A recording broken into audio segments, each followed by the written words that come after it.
নুন সবাইকে। প্রচুর গরম আমি পুরো একদম ঘাম বেরিয়ে যাচ্ছে, তেল বেরাচ্ছে। বল কাকা, আমাকে এরকম করে দেখছো তুমি? তুমি কোথায় যেন ছিলা মোহন কাকা? কোথায় যেন ছিলা? হায়দ্রাবাদ। এটা হচ্ছে আমাদের ছোট্ট কাকা শ্বশুর, স্নান করে। থাক, দেখাবো না, যেটা আমার কাজের জিনিস সেইটা আমি দেখাই। আমপুরা খাবো, আমপুরার শরবত। মোহন কাকা খাবে? হ্যাঁ, অন্য কিছু না কিন্তু, আম পোড়াই। আবার অন্য কিছু ভেবো না। এই যে আমি এগুলোকে গ্যাসে পুড়িয়ে নিচ্ছি, এখনো গরম। বাবা, ঠান্ডা জলে দেবো না তো, এটা গরম থাকলে যত গরম থাকবে তত নরম হবে।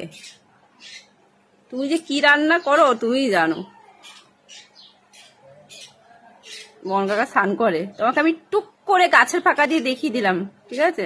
স্নান করো। ছোকলার ভিতরে আমি জল দিই, যাতে করে স্মেলটা খুব সুন্দর বেরাবে। তোমাকে দিয়ে আমি একটা রেস্টুরেন্ট খুলবো, তুমি কাকা শ্বশুর আর আমি বৌমা, বুঝেছো?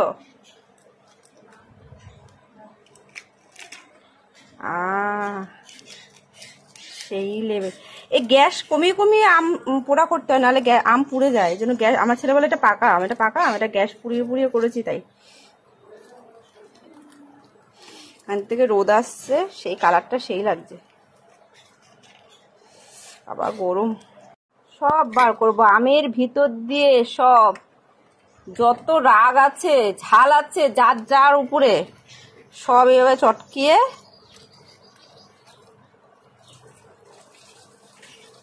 মনে আছে মন কাকা আগের বার কাশ্মীর দিয়ে আপেল এনে খাইছিলে? তুমি এবার আসলে কই কিছু আনলে না তো? হ্যাঁ, এটা কি তুমি ঠিক করছো? কাকা শ্বশুর বলো, তুমি এটা ঠিক করছো? হ্যাঁ, দেরি হয়ে গেছিল, আলাদা জায়গায় গেছিল। এখন যেই জায়গায় গেছো সেই জায়গায় কিছু পাওয়া যায় না। ঠিক আছে, আসো আসো, আমি তোমাকে আমের শরবত, আম পোড়ার শরবত খাওয়াবো। তুমি না আমাকে কিছু খাওয়াতে পারো, আমি তোমাকে খাওয়াবো।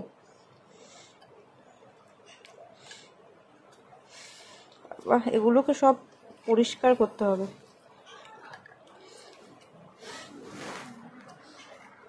এগুলোকে আবার কেউ খেও না। টক তো খেয়ে নিতে পারি, সমস্যা নেই। এরা আনলো না। এই যে মোহন কাকা কাশ্মীরে,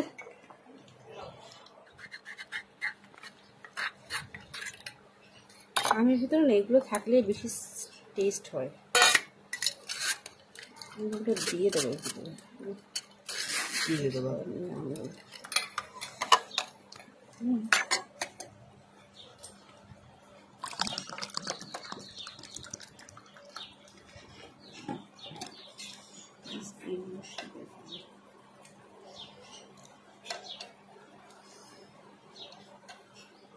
সমস্যা নেই। এগুলো খেলে, এগুলো তো আমেরই ছিলকা পোড়া, বেশ স্মেলটা ভালো আসে। ছোকলা দিয়ে ছিল না।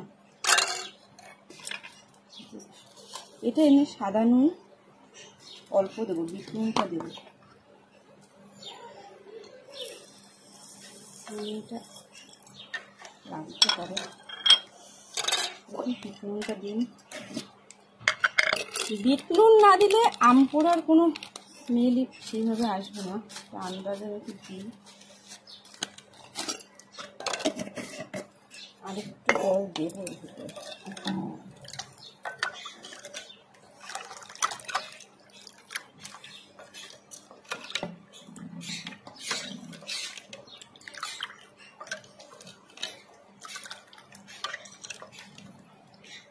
একটু চেক করে নিতে হবে নুন মিষ্টিটা ঠিক আছে নাকি।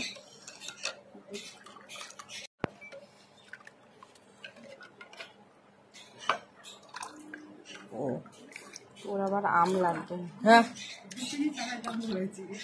আবার দেরি করে রান্না করতে, মানে হচ্ছে গিয়ে রান্নাও শেষ হয়নি, 2:45 বাজে। কি করছি আমি? দুপুরে রান্নাগুলো একটু দেরি করে করি, এই কারণের জন্য রাত্রে লাইট টাইট থাকে তো, ভিডিও করা থাকে, তাহলে রাত্রিবেলা তরকারিটা আমার চাপ থাকে না। রাত্রিবেলা ভাতটা করলেই হয়, এই কারণে দুপুরবেলা করি। তো পাশের বাড়ির কাকিমা একটা এসেছিল, সবার ভিডিও আমি করি না, কাকিমা বলছে তুমি যখন আমের শরবত করছো আম পোড়া আমি খাবো এখন, তারপরে যাবো। এই 10-15 মিনিট কাকিমা গল্প করলো, করে তারপরে গেল। বাবান কেন